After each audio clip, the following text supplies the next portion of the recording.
చెప్పండి అసలు ఎందుకు అయిపోయారో చెప్పాలి కదా మీరు. తమాషా ఉందా? మేము తమాషా మామూలు మనుషులా? హలో ఆపడం ఎందుకు? కాలంతో ఆపారని చెప్పాలి. ఏంటి గిరిబాబు గారు, మీరు సీఏ గారు, ఎంతమంది సీఏ గారు చూశాను. అరే మీరు పోనీ ఆపండి.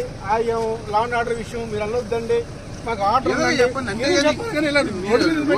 మీరు ఫోన్ చేసుకుంటే ఎట్లా? మీరు ఫోన్ చేసుకుంటే ఎట్లా? అంత ఆవేశంగా పడి తీశారు.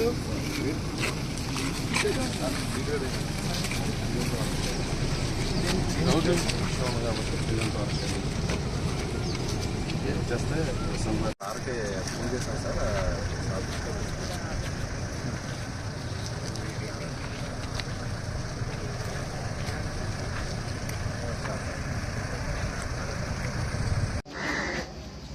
తిరువూరు నగర పంచాయతీ చైర్మన్ ఎన్నిక నిన్న వాయిదా పడిన ఫలితంగా ఇప్పుడు 11 గంటలకి మళ్లీ సమావేశమని అధికారులు నిన్ననే ప్రకటించారు. ప్రిసైడింగ్ ఆఫీసర్ ఆర్డీఓ గారు, మేమంతా తెలుగుదేశం పార్టీ సభ్యులంతా 11 గంటలకే మున్సిపల్ కౌన్సిల్ సమావేశానికి మున్సిపల్ కౌన్సిల్ భవనానికి రావడం జరిగింది. అయితే మాకు మద్దతు ఇస్తున్న 2 కౌన్సిలర్లని ఇంకా వాళ్ళ దగ్గరే నిర్బంధించి వైసీపీ నాయకులు వాళ్ళని గుర్తు తెలియని ప్రాంతంలో ఉంచారు. వాళ్ళ కోసం ఎదురు చూస్తూ ఇక్కడే నిలబడ్డాం మేము. వాళ్ళు రాగానే, ఒకవేళ వస్తే వాళ్ళు రాగానే వాళ్ళ కుటుంబ సభ్యులకు అప్పచెప్పాలని, దానికి సంబంధించిన పోలీస్ కేసులు కూడా నిన్న వాళ్ళ కుటుంబ సభ్యులు పెట్టడం జరిగింది. కాబట్టి పోలీసు వారికి అలాగనే ఆర్డీఓ గారికి మా విజ్ఞప్తి ఏంటంటే, నిర్బంధంలో ఉన్న సభ్యుల్ని విడుదల చేయండి, వాళ్ళు స్వేచ్ఛగా నిర్ణయం తీసుకునే అవకాశం ఇవ్వండి, ప్రశాంతంగా కొత్త చైర్మన్ని ఎన్నుకునే అవకాశం కల్పించండి అని విజ్ఞప్తి చేస్తున్నాం.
పార్టీ లేకుండా ఆపుతున్నారు.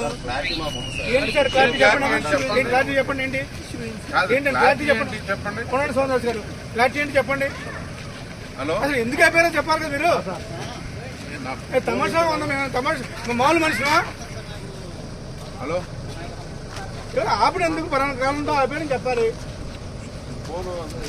ఏంటి గిరిబాబు గారు, మీరు సీఏ గారు, ఎంతమంది సీఏ గారు చూశాను. అరే మీరు పోనీ ఆపండి. ఆయం లా అండ్ ఆర్డర్ విషయం మీరు అనొద్దండి. మాకు ఆర్డర్ చెప్పండి. మీరు ఫోన్ చేసుకుంటే ఎట్లా? మీరు ఫోన్ చేసుకుంటే ఎట్లా? అంత ఆవేశంగా పట్టి తీశారు.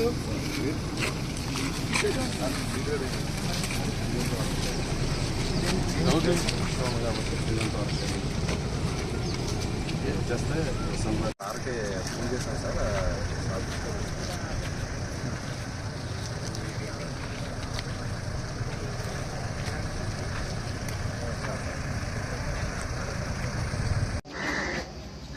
తిరువూరు నగర పంచాయతీ చైర్మన్ ఎన్నిక నిన్న వాయిదా పడిన ఫలితంగా ఇప్పుడు 11 గంటలకి మళ్లీ సమావేశమని అధికారులు నిన్ననే ప్రకటించారు. ప్రిసైడింగ్ ఆఫీసర్ ఆర్డీఓ గారు, మేమంతా తెలుగుదేశం పార్టీ సభ్యులంతా 11 గంటలకే మున్సిపల్ కౌన్సిల్ సమావేశానికి మున్సిపల్ కౌన్సిల్ భవనానికి రావడం జరిగింది. అయితే మాకు మద్దతు ఇస్తున్న 2 కౌన్సిలర్లని ఇంకా వాళ్ళ దగ్గరే నిర్బంధించి వైసీపీ నాయకులు వాళ్ళని గుర్తు తెలియని ప్రాంతంలో ఉంచారు. వాళ్ళ కోసం ఎదురు చూస్తూ ఇక్కడే నిలబడ్డాం మేము. వాళ్ళు రాగానే, ఒకవేళ వస్తే వాళ్ళు రాగానే వాళ్ళ కుటుంబ సభ్యులకు అప్పచెప్పాలని, దానికి సంబంధించిన పోలీస్ కేసులు కూడా నిన్న వాళ్ళ కుటుంబ సభ్యులు పెట్టడం జరిగింది. కాబట్టి పోలీసు వారికి అలాగనే ఆర్డీఓ గారికి మా విజ్ఞప్తి ఏంటంటే, నిర్బంధంలో ఉన్న సభ్యుల్ని విడుదల చేయండి, వాళ్ళు స్వేచ్ఛగా నిర్ణయం తీసుకునే అవకాశం ఇవ్వండి, ప్రశాంతంగా కొత్త చైర్మన్ని ఎన్నుకునే అవకాశం కల్పించండి అని విజ్ఞప్తి చేస్తున్నాం.